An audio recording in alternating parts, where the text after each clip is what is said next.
Hello friends, मैं RS competition classes से नमस्कार। पिछले वीडियो में मैंने आपको प्रस्तावना के बारे में बताया था। प्रस्तावना के शब्दों की व्याख्या की, उससे संबंधित कुछ प्रश्नों के बारे में भी बताया। चलिए अब हम बात करते हैं प्रस्तावना से संबंधित परिभाषाएं कि महत्वपूर्ण विद्वानों ने भारतीय संविधान की प्रस्तावना के बारे में क्या क्या कहा है, क्या क्या मत व्यक्त किए हैं। इनसे भी परीक्षाओं में प्राय सवाल पूछे जाते हैं, तो हमें महत्वपूर्ण परिभाषाएं याद होनी चाहिए। तो सबसे पहले हम बात करते हैं, एक विद्वान हुए हैं N.A. पालकीवाला। N.A. पालकीवाला,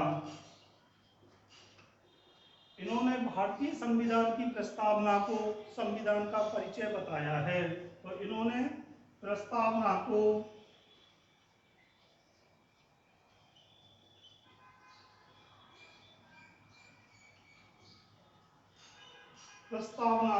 संविधान का परिचय बताया है।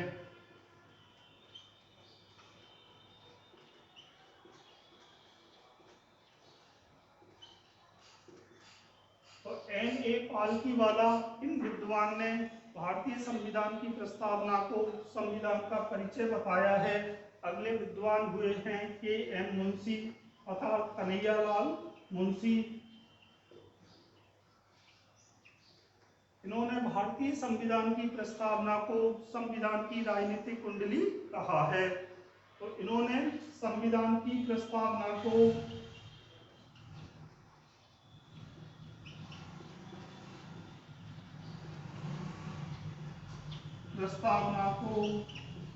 संविधान की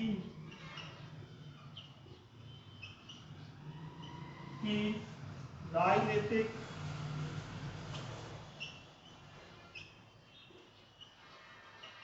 कुंडली कहा है। तो हमने बात की K.M. मुंशी, इन्होंने संविधान की प्रस्तावना को संविधान की राजनीतिक कुंडली बताया है। अगले विद्वान हुए सुभाष कश्यप।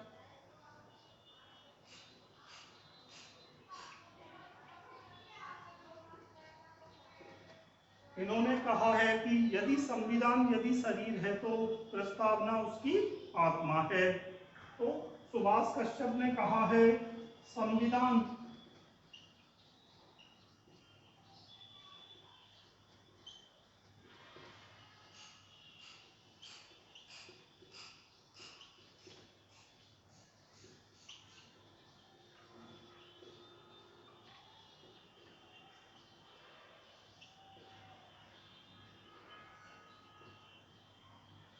तो डॉक्टर सुभाष कश्यप कहते हैं कि यदि संविधान शरीर है तो प्रस्तावना उसकी आत्मा है।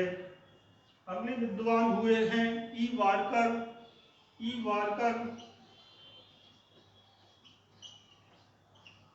इन्होंने एक किताब लिखी, उस किताब का नाम है इंडियन कॉन्स्टिट्यूशन।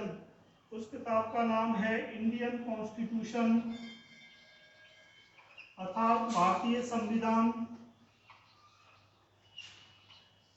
इन्होंने एक कृति लिखी इंडियन कॉन्स्टिट्यूशन। इस किताब में भारतीय संविधान की प्रस्तावना को दुनिया के अन्य संविधानों की प्रस्तावना से सर्वश्रेष्ठ बताया। तो ई वारकर ने संविधान की प्रस्तावना को अर्थात भारतीय संविधान की प्रस्तावना को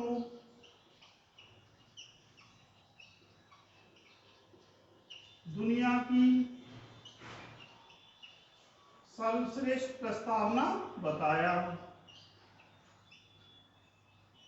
तो ई वारकर ने इंडियन कॉन्स्टिट्यूशन नामक किताब में भारतीय प्रस्तावना को दुनिया के अन्य संविधानों की प्रस्तावना से सर्वश्रेष्ठ बताया। अब हम बात करते हैं भारत के पहले प्रधानमंत्री जवाहरलाल नेहरू के बारे में। तो जवाहरलाल नेहरू जी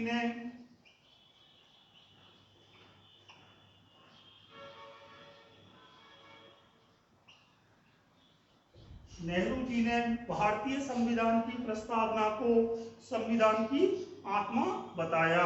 तो इन्होंने संविधान की प्रस्तावना को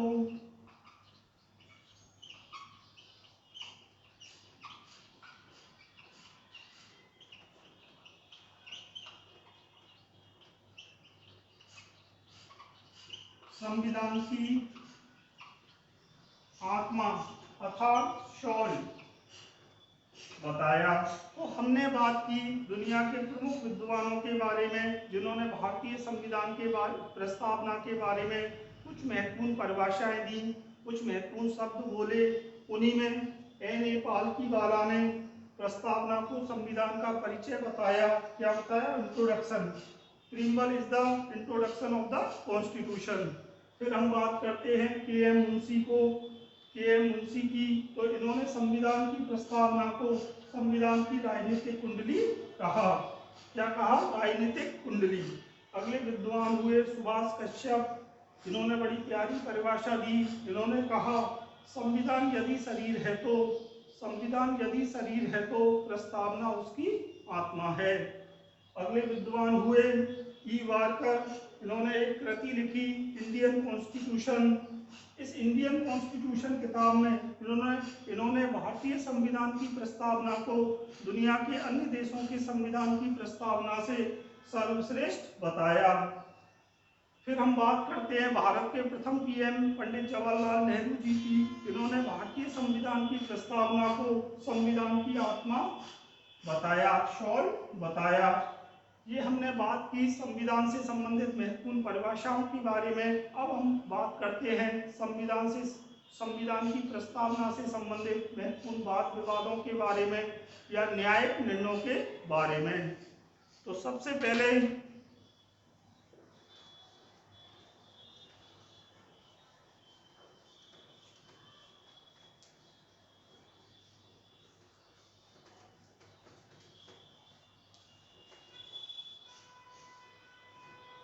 तो प्रस्तावना से संबंधित महत्वपूर्ण वाद विवाद। तो प्रस्तावना से संबंधित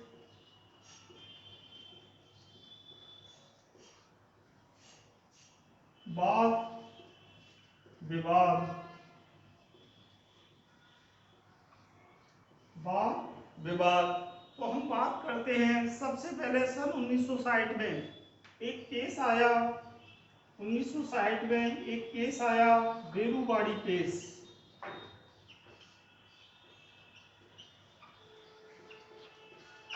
सन 1960 में एक केस आया। इस केस का नाम है बेरूवाड़ी केस। इस केस में प्रस्तावना को संविधान का भाग नहीं बताया गया तथा कहा गया कि प्रस्तावना संविधान का भाग नहीं है, इसमें कोई परिवर्तन नहीं किया जा सकता। तो इस बेरूवाड़ी केस में प्रस्तावना संविधान का भाग नहीं है।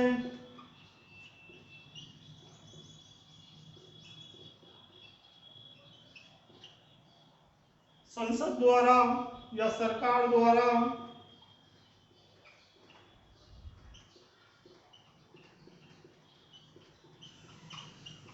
कोई परिवर्तन नहीं किया जा सकता। तो बेरूवाड़ी केस में सुप्रीम कोर्ट ने निर्णय दिया कि प्रस्तावना संविधान का भाग नहीं है, इसलिए संसद द्वारा इसमें कोई परिवर्तन नहीं किया जा सकता। फिर अगला केस आता है सन 1967 में, गोलकनाथ भारती केस।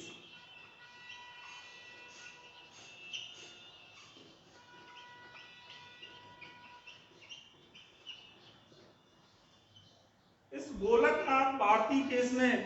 गोलकनाथ भारती केस में सुप्रीम कोर्ट ने उसी निर्णय को दोहरा दिया जो बेरूवाड़ी केस में दोहराया।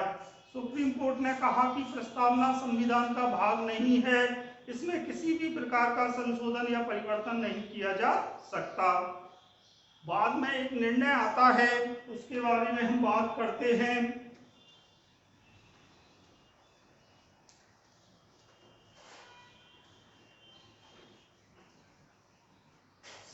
सन 1973 में एक केस आता है, केशवानंद भारती केस।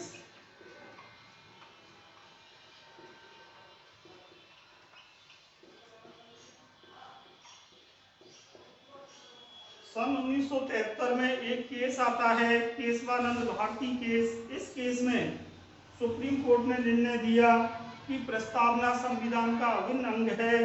क्या कहा? प्रस्तावना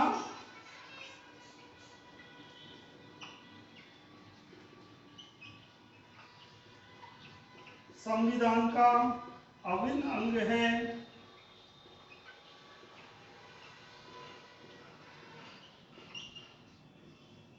पहला पॉइंट बहुत महत्वपूर्ण, संविधान यानी प्रस्तावना संविधान का अभिन्न अंग है। दूसरी बात इसमें निकल के आई, प्रस्तावना सहित संसद प्रस्तावना सहित संविधान के किसी भी भाग में परिवर्तन कर सकती है, लेकिन संविधान के बुनियादी ढांचे में या मूल ढांचे में कोई परिवर्तन नहीं किया जा सकता। तो दूसरी बात क्या आई? प्रस्तावना में संसद द्वारा परिवर्तन किया जा सकता है। प्रस्तावना में संसद द्वारा परिवर्तन किया जा सकता है।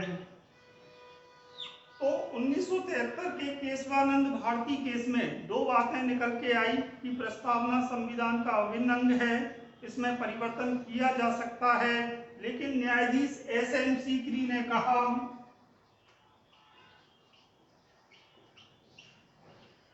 कि संविधान के बुनियादी या मूल ढांचे में कोई परिवर्तन नहीं किया जा सकता। प्रस्तावना सहित संविधान के किसी भी भाग में परिवर्तन किया जा सकता है, लेकिन संविधान के बुनियादी ढांचे में कोई परिवर्तन नहीं किया जा सकता। उन्होंने कुछ बिंदु भी बताए जो कि संविधान के बुनियादी ढांचे के अंतर्गत आते हैं, और उन्होंने कहा कि साथ ही इसके बारे में समय समय पर व्याख्या की जाएगी। तो कुछ बिंदु बताए, उनमें थे संविधान की सर्वोच्चता,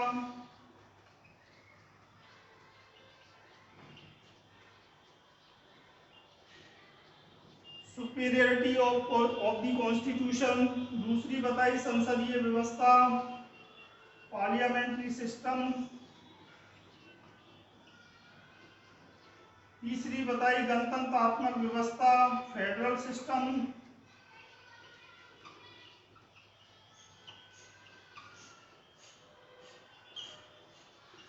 चौथा बताया शासन का संघात्मक स्वरूप अर्थात संघात्मक व्यवस्था।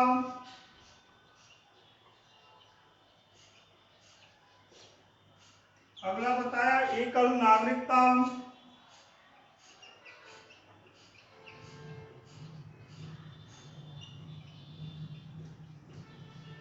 निम्न बिंदुओं को उन्होंने संविधान का बुनियादी ढांचा बताया तथा साथ में कहा कि इसके बारे में समय समय पर व्याख्या की जाएगी।